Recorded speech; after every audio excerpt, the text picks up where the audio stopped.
L'adoption de la politique nationale du livre et de la lecture s'inscrit dans l'urgence.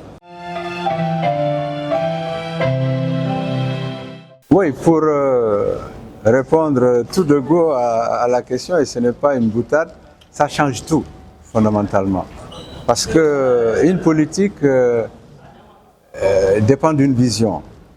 Et cette vision, elle est mise en œuvre et traduite en activités concrètes.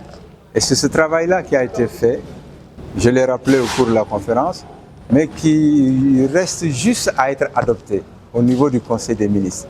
Pour que dès 2026, donc l'année prochaine, on puisse avoir des résultats concrets. Comme résultat concret, par exemple, dans cette politique du livre et de la lecture, nous préconisons l'attribution d'un grand prix du président de la République en langue nationale, quelle que soit la langue nationale.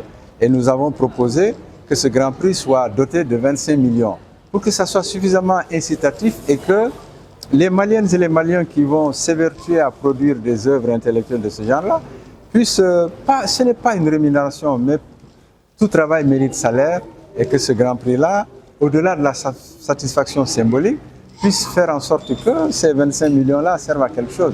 Bon, nous on a proposé, c'est dans la politique, et il appartiendra au gouvernement d'en décider, mais il faut absolument que cette politique-là soit adoptée.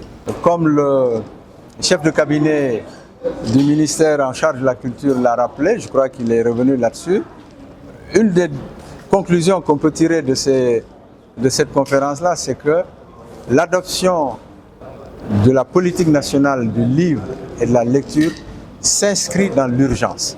C'est-à-dire que même s'il faut qu'avant la fin 2025, avant le 31 décembre, on ait cette politique, il faut qu'on démarre la nouvelle année avec ça.